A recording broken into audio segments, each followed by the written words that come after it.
ಆಗ್ಲೇ 1 million views ಆಗಿದೆ. So ಅದೇ ಹೇಳುತ್ತೆ ಜನರಿಗೆ ಎಷ್ಟು ಇಷ್ಟ ಆಗ್ತಾ ಇದೆ ಅಂತ. ಅಲ್ಲಿರೋ ಕಮೆಂಟ್ಸ್ ಇರ್ಬೋದು, ಮೇಕಿಂಗ್ ಬಗ್ಗೆ ಮಾತಾಡ್ತಾ ಇರೋದಿರ್ಬೋದು, ಅದು ಒಂದು ರೀಚು ಟಾಕ್ ಕ್ರಿಯೇಟ್ ಮಾಡಿದೆ ಅನ್ನೋದಕ್ಕೆ ಬೆಳಗ್ಗೆ ತಾನೇ ಒಂದು ಮೂವಿ ಜೊತೆಗೆ ನನಗೊಂದು ಮೀಟಿಂಗ್ ಇತ್ತು, ಇಂಟರ್ವ್ಯೂ ಇತ್ತು.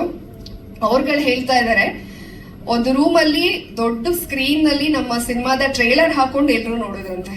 ಅಂದ್ರೆ ಎಷ್ಟು ಟಾಕ್ ಕ್ರಿಯೇಟ್ ಆಗ್ತಾ ಇದೆ, ಎಲ್ರಿಗೂ ಎಷ್ಟು ರೀಚ್ ಆಗ್ತಾ ಇದೆ ಅನ್ನೋದು ಅದರಿಂದ ಗೊತ್ತಾಗುತ್ತೆ. ಅವರು ಕೂಡ Feb 7 ಬರ್ಬೇಕಾಗಿತ್ತು, Feb 28 ಹೋದ್ರು. ನಮ್ ಸಿನಿಮಾ ಏನಾದ್ರು ಟ್ರೇಲರ್ ನೋಡಿ ಭಯಪಟ್ರ ಅಂತ ಹೇಳಿ ನಾನು ಅಲ್ಲಿ ಜೋಕ್ ಮಾಡಿ ಬಂದಿದ್ದು ಇದೆ.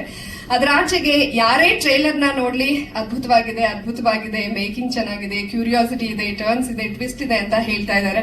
ಸೊ ನಿಮ್ಮೆಲ್ಲರ ಪ್ರೀತಿಗೂ ಥ್ಯಾಂಕ್ ಯು ವೆರಿ ಮಚ್. ಅದ್ರಲ್ಲೂ ಅಮೃತರಾಜ್ ಸರ್ ಬಂದಿದ್ರು. ಅವರಿಂಥ ಕಾರ್ಯಕ್ರಮಗಳಿಗೆ ಐ ಥಿಂಕ್ ಫಸ್ಟ್ ಟೈಮ್ ಅನ್ಸುತ್ತೆ ನನ್ನ ಕರೆಗೆ ಹೋಗೋಟ್ ಬಂದಿದ್ದಕ್ಕೆ, ಅವ್ರಿಗೂ ಕೂಡ ಥ್ಯಾಂಕ್ ಯು. ಅದ್ರಲ್ಲೂ ಮುಖ್ಯವಾಗಿ ಚಯನ್ ಶೆಟ್ಟಿ ಸರ್ಗೆ ನಾನ್ ಥ್ಯಾಂಕ್ಸ್ ಹೇಳಬೇಕು. ನನ್ನನ್ನ ಎಷ್ಟೋ ಜನ ಈಗ ರಿಷಬ್ ಶೆಟ್ಟಿ ಸರ್ ಕೂಡ ಮೀಟ್ ಆದಾಗ ಹರಿಕತೆ ಎಲ್ಲ ಗಿರಿಕತೆಗೆ ನಿಮ್ಮನ್ನೇ ನಾವು ಹಾಕೋಬೇಕು ಅಂತೆಲ್ಲ ಹೇಳ್ತಾ ಇದ್ರು. ಅವಾಗ ಯಾವ ಥಾಟು ಇರ್ಲಿಲ್ಲ ಸಿನಿಮಾ ಮಾಡೋದು. ಬಹುಶಃ ಈ ಸಿನಿಮಾದಿಂದ ನನ್ನ ಸಿನಿ ಜರ್ನಿ ಶುರು ಆಗ್ಬೇಕು ಅಂತ ಬರ್ದಿತ್ತು ಅನ್ಸುತ್ತೆ.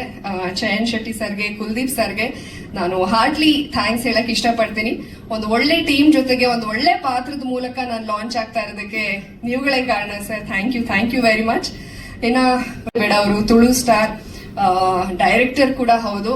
ಅವರು ಸರ್ಕಸ್ ಅನ್ನ ಹಿಟ್ ಮಾಡಿದ್ದಾರೆ, ತುಳುನಲ್ಲಿ ದಾಖಲೆ ಮಾಡಿದ್ದಾರೆ. ಈಗ ಜಯನು ಸಿನಿಮಾಗೆ ಸುನೀಲ್ ಶೆಟ್ಟಿ ಅವ್ರನ್ನ ಕರೆಸ್ತಾ ಇದ್ದಾರೆ, ಅಂದ್ರೆ ರೆಕಾರ್ಡ್ಗಳ ಮೇಲೆ ರೆಕಾರ್ಡ್ ಮಾಡ್ತಾ ಇದ್ದಾರೆ. ಸೊ ಸಿನಿಮಾದಲ್ಲಿ ಅವ್ರು ಗುರುತಿಸ್ಕೊಂಡಿದ್ದಾರೆ, ಅವ್ರ ಜೊತೆಗೆ ಲಾಂಚ್ ಆಗ್ತಾ ಇರೋದು. ಮತ್ತೆ ಅವರು ಅವಕಾಶ ಮಾಡಿಕೊಟ್ಟಿದ್ದಕ್ಕೆ ನಿಮ್ಗೂ ಕೂಡ ಥ್ಯಾಂಕ್ ಯು. ಅದರಲ್ಲೂ ಹೆಚ್ಚಾಗಿ ರಘು ಪಾಂಡೇಶ್ವರ್ ಸರ್ ಇರ್ಬೋದು, ದೀಪಕ್ ರಾಯ್ ಸರ್ ಇರ್ಬೋದು, ಮಠ ಸರ್ ಇರ್ಬೋದು, ಪ್ರಕಾಶ್ ತುಂಬಿನಾಡು, ಅಂದ್ರೆ ಅವರೆಲ್ಲ ಪ್ರೂವ್ಡ್ ಆರ್ಟಿಸ್ಟ್. ಅಂತಹ ದಿಗ್ಗಜರ ಸಿನಿಮಾದಲ್ಲಿ ನಾನ್ ಆಕ್ಟ್ ಮಾಡ್ತಾ ಇರೋದು ನನಗಂತೂ ಸಿಕ್ಕಂತಹ ಒಂದು ದೊಡ್ಡ ಅವಕಾಶ.